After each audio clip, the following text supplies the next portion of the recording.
Hey y'all, it is the end of, well actually it's my last day in Mexico City, which means it's the end of week 17, which means it's the end of our 4th month, which means it's the end of a third of our trip and our time in Latin America. If this is the first time you're watching my video, my name is Sarah. I am traveling and working remotely for a year with a program called Remote Year, where every month we move to a new city, we get set up, a new country, a new city and a new country. We get set up with an apartment, a co-working space, local guides, and we travel with the same 35 people for the year. I am recording a short video at the end of each week to help me reflect, remember what I learned throughout the year, and also just in the off chance that anyone out there is trying to decide if they want to do the same thing and they can learn something through me. So just going to talk a little bit about what I did this week like I usually do, and hopefully that will lead to some insightful thoughts, but we'll see. I am kind of combining the last 2 weeks into one, week 16 and week 17. My last 2 weeks in Mexico City. Week 16, I posted a video about the first half of it. So I finished out the week in Puerto Escondido, which is a town on the southern coast of Mexico. That was just an awesome time, just time to relax. Really, really beautiful sunsets and beaches there. Unfortunately, I couldn't surf like I wanted to, but I'll probably go back and do that in the future. I came back to Mexico City and immediately had 2 really good friends from school visiting me. One lives in New York, one in San Francisco, so that was so fun. I feel like we spent the entire time eating, went to some of the really good restaurants, like fancier restaurants here, which is so fun. And one of the highlights of my entire month here was we went to the Frida Museum, which I go to museums and sometimes I like it. I'm not like the biggest museum person, but the reason I really liked the Frida Museum was because I felt like it was more about her as a person.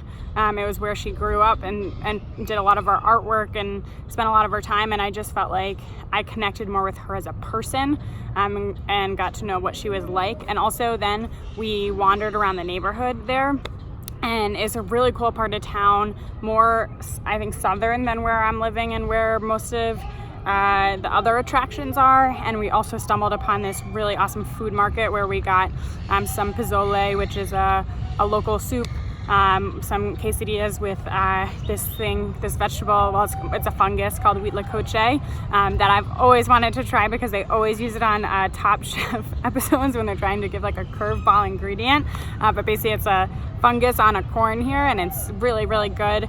Got some good juice, got some more elote. I think I've eaten elote almost every day here, and they literally take corn and like a stick of corn and slather mayo on it, and then I think cheese, and then spicy things. And I normally don't like mayo, but I guess when it's slathered on a stick of corn, it works for me.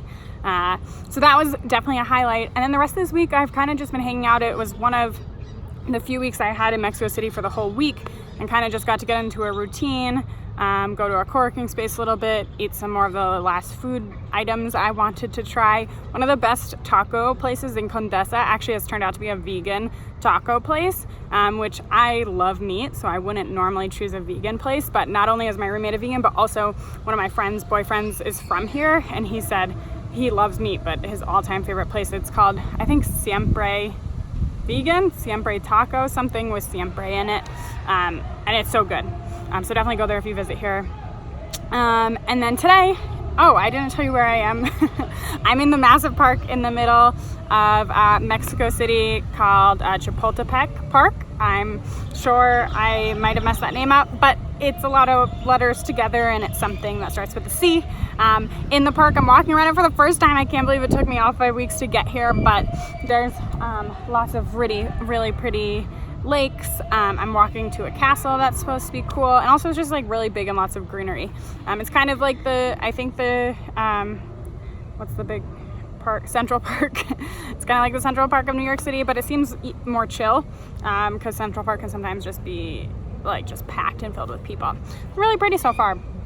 And I've also just some reflections from the week. I think it's kind of blowing my mind that when I first thought about going on remote year, I was thinking about doing the 4-month program rather than the year.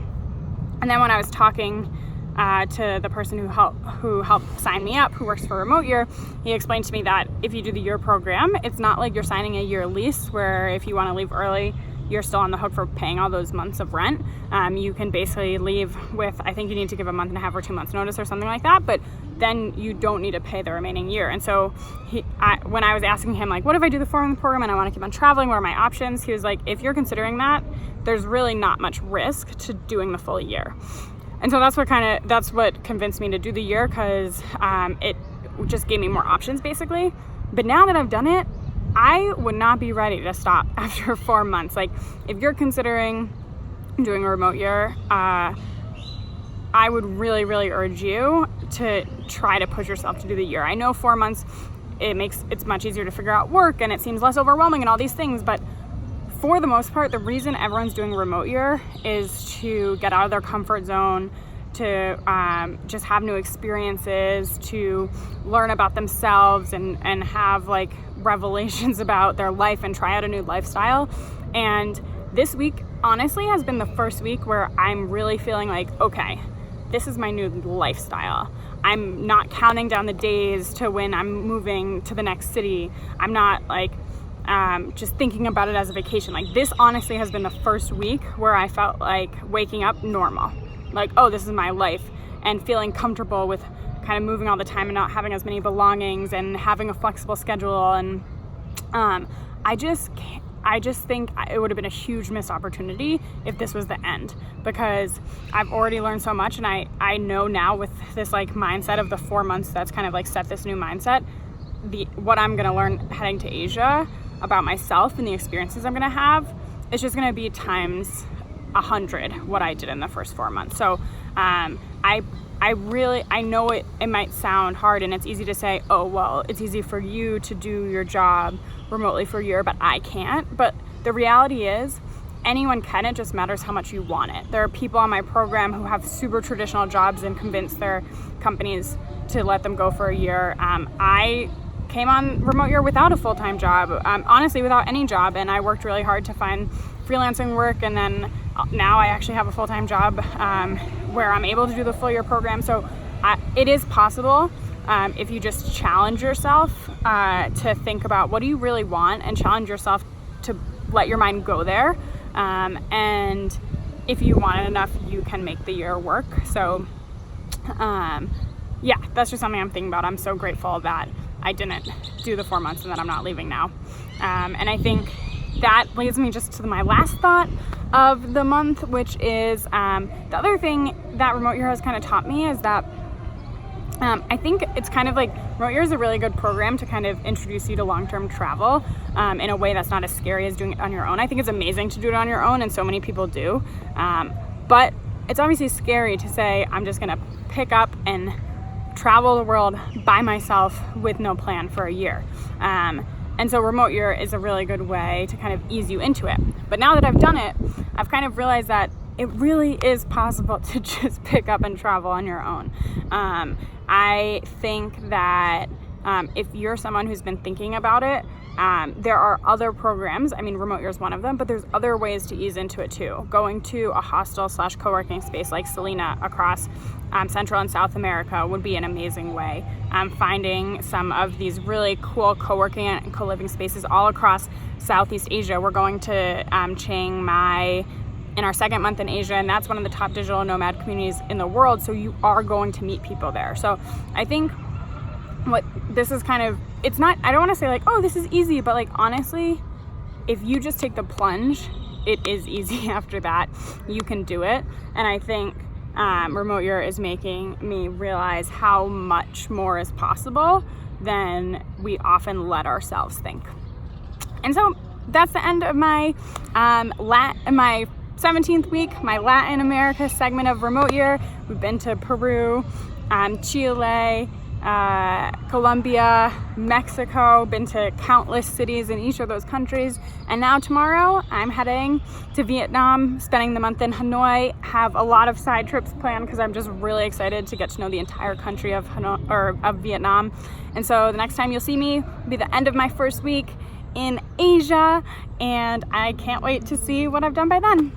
Bye. Oh, I guess subscribe if you liked this, like it if you like this, or just, smile and have a good day.